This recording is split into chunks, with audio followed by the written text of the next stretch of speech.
Yeah, I'm tired of shit, and the coffee ain't hit yet. Damn, ain't that great. I don't want to go to work, cause my boss is a jerk, and I'm not even that paid. I need a change in my life, cause I don't feel alive, and there's nothing that makes me happy. The Pink House. Make sure you go ahead and hit that like button on your way in. And thank you for hitting that like button. That helps YouTube to keep me in the algorithm and then send my videos out or put my videos out to more people that may like my content by you hitting the like button. Now, also, if you have not subscribed to the channel, go ahead and subscribe to the channel. And I do want to say thank you. Hitting the like button and subscribing to the channel is free. Don't cost a penny. All right. And thank you all for doing that. Now, we're going to go ahead and get started. I'm going to try not to interrupt the video. I'm just let the video go ahead and play straight through without interrupting. Okay. Make sure you put your comments down and drop your comments, anything that you want to say. I will get back with you on your questions, but we're going to watch this video. It's not that long. It's 21 minutes and 44 seconds from PBS. Okay. Thank you guys. Here we go. Wow, it's just pouring out of that stack. When you see this much color on the screen like this, what does that tell you? It's showing a heat signature, so we know that pollution is happening at this site. This is Stargate, one of the largest AI data centers in the world. It's currently under construction in rural Texas. Stargate will eventually include 4 million square feet of buildings across 1,100 acres. That's larger than Central Park. When we get a look at it, we'll get a real sense of the scale that is involved here. I mean, this is a massive site. It's estimated that by the year 2030, companies will have invested nearly $7 trillion in data center infrastructure in a race to dominate the AI market. But this race to build AI superiority is happening so fast, many are concerned that companies might be cutting corners or taking advantage of regulatory loopholes, especially when it comes to the electricity and water required to run these massive data centers. Want any questions answered. We just want it stopped. People all over the US are raising the alarm about the impacts that these data centers could have on their health, their homes, and their livelihoods. Evan Simon has been investigating data centers around the US.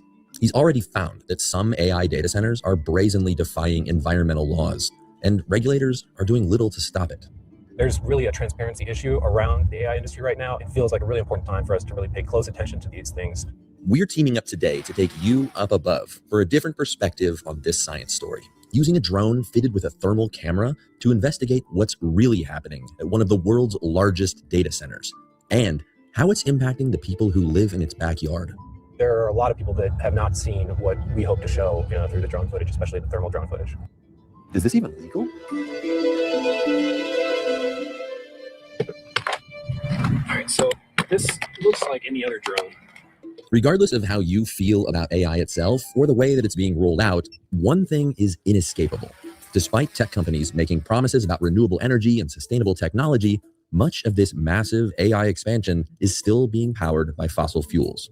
Your AI query likely pings a data center like this, full of millions of power-hungry processing chips running the chatbots, agents, and other tools that millions of people interact with every day.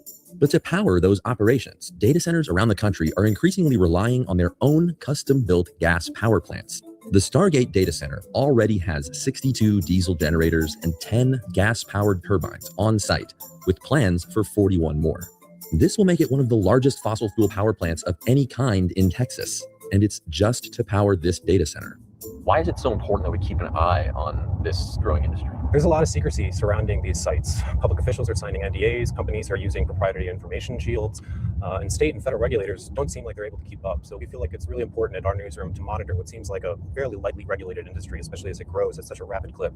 New facilities like this are being built largely to meet demand for generative AI tools like chatbots. OpenAI reported that global use of chatbots more than doubled in the last year, going from 400 to 900 million users. Growth is the #1 concern for all of these data centers. They're trying to beat everybody else in being the first to really harness the profitability around AI. And for them, that really means essentially getting as much power as fast as they can. Big tech companies are projected to spend more than $800 billion on the infrastructure behind artificial intelligence in 2026. And in 2027, that number will exceed $1 trillion. That's on par with the entire US defense budget. Stargate is one of the most ambitious and powerful AI data centers ever built. The proposed on-site power plant could deliver more than 1.7 gigawatts of power. That's enough energy to power more than 1 million homes for a year. And the plant will emit more than 7.8 million tons of greenhouse gases each year. That's the annual emissions of about 2 million cars. Satellite imagery reveals the enormous impact it has made to the landscape from 2024 to today. And the construction still hasn't been completed. We're driving around and we still haven't gotten a clear look at this place. I think that's why the aerial view is going to be key to figuring out what's going on here. Our thermal drone is just one part of our reporting process. We still heavily rely on more traditional forms of investigative journalism, mainly public records requests. So we often use a combination of public records requests and innovative things like thermal imaging to really get a sense of what exactly is happening at these facilities. From the outside, this just looks like a gigantic building. What's happening inside of there that is causing all this demand, causing this race for energy? The computer processors or GPUs that are inside of these massive data centers require enormous amounts of energy. It's really hard to get a sense of actually how much energy is pulsing through these facilities. And so that's why we've started to incorporate a thermal drone to really try to get a sense of what is actually happening at these facilities. Omaira Garcia, or OG as she likes to be called, lives right next door to Stargate. We launched the thermal drone from her property to get a look at what's really going on. My husband and I both served in the military. What initially brought us to Abilene was his military service. After being here for a couple of years, we really just kind of fell in love with it. It took us a year to find this property. Just the views, the horizon, the sunrise, the sunset. It was just our own little piece of happiness. In 2025, Stargate started to break ground on the property. And all of a sudden, life changed. We had no idea what they were building there. And then we heard that the reason we couldn't find out what they were building there was because people were asked to sign a non-disclosure agreement. And when they get there, there's just dust flying everywhere. We started taking a poll to see how often we have to change our filters. And it's every 2 weeks because they're completely filthy and full. All right, so this is what it looks like in a standard drone shot, but watch what happens when I switch to thermal. Wow. It's important to note that it's not showing us the specific pollutants or specific gases that are emitted by these turbines, but just by showing us that heat signature, we know that pollution is happening at this site. Gas turbines like these are essentially jet engines that generate electricity, and they emit a lot of greenhouse gases and harmful air pollution, which is linked to asthma, heart attacks, and even premature death. The day we filmed, Stargate was only operating one of the 10 turbines that it has on site, but it eventually plans to have more than 50 of these turbines powering its operations here, something OG was unaware of until we informed her. I didn't know about their expansion plan and what that looks like for our home. If we're already dealing with the noise difficulty with only 10 turbines that they have right now, I can only imagine how much more difficult it's going to be like. I feel trapped. You know, we invest in our home, we serve our country, and we weren't even included in this process. We weren't given any time to understand what this impact was going to be on us. The long-term ramifications, we weren't given time to try to leave. So how do I feel? Sad. It's absolutely shocking to see that invisible pollution made visible like this.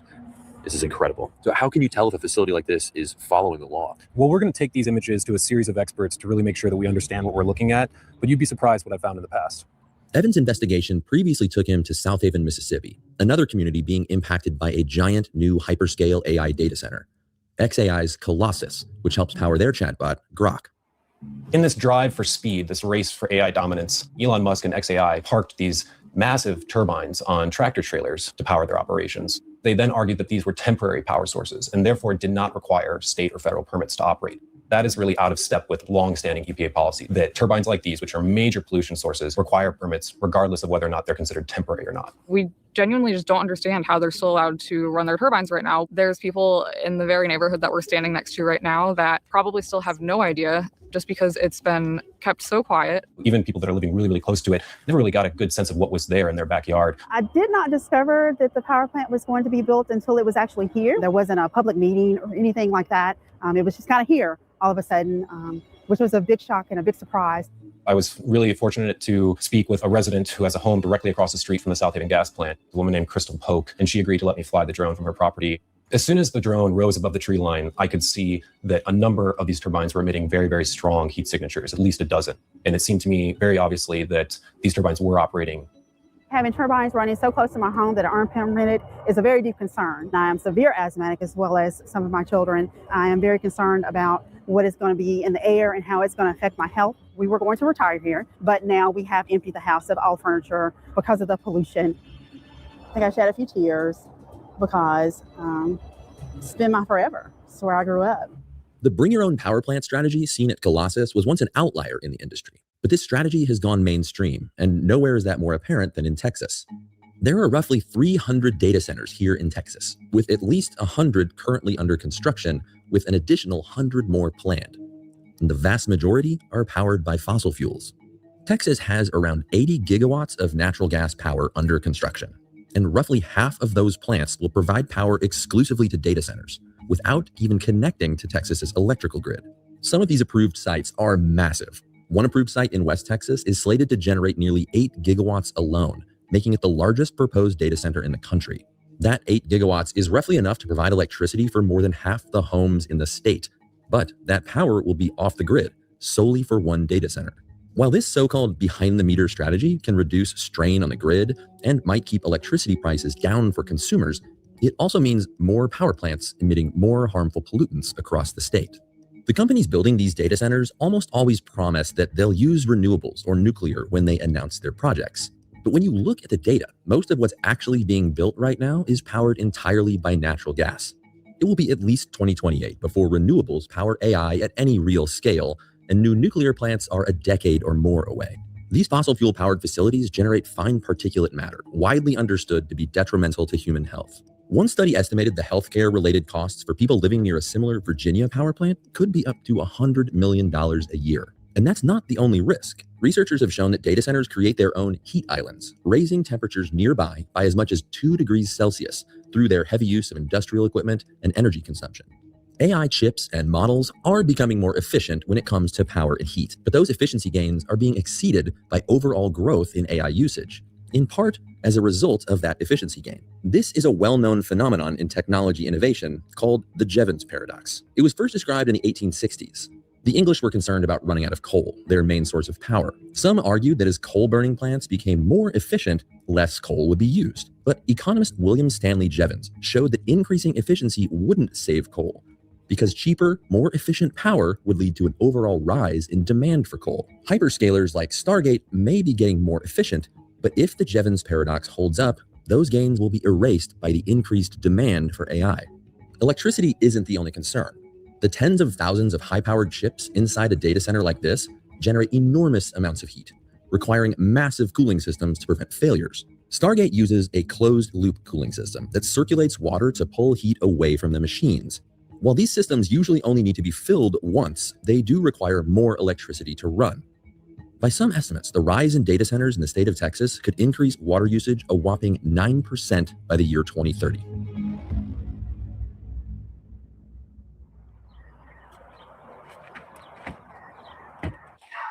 We took the footage we gathered to OG to show her what was taking place just next door to her home. From my experience, I can tell that this plume right here is a very large heat signature. That's just one. That's just one. It's crazy to see it from this perspective. It just shows how close. That means that they're running at full tilt, essentially. You can't really get a sense of it without the thermal, you know? I mean, this is what it looks like to you. And I know that's alarming in and of itself, but once you see the thermal, it is really a completely different matter. Yeah, it looks off. It just looks like a structure. Right, exactly. I mean, that thing is just cooking. Yeah, and then there's a plan for 51 of these in total at this They wouldn't site. put these here unless they plan to use them. That's the idea. I mean, there's literally a shortage of these turbines nationwide. Companies are scrambling to stockpile them, make orders years in advance now to try to get as many of these as possible. You don't get these kinds of turbines unless you plan on turning them on.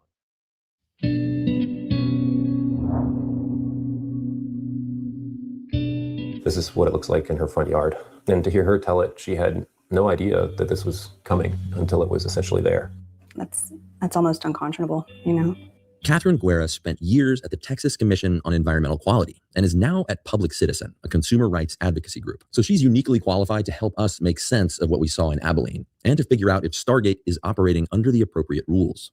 These initial permits came in at a lower level authorization called a permit by rule. With permit by rules, they are activity specific. So, for example, an auto body shop would get a permit by rule authorization, or a dry cleaner would get a permit by rule authorization. When a data center pursues these lower level pre-construction authorizations that grants them the authority to begin operating with no public notice requirement and no public input or participation, that feels pretty intentional. So that kind of approval process happening so quickly seems possibly appropriate if we're talking about an auto body shop or a laundromat. Does it make sense for a large scale power plant that could theoretically power hundreds of thousands of homes? Not to me, it doesn't.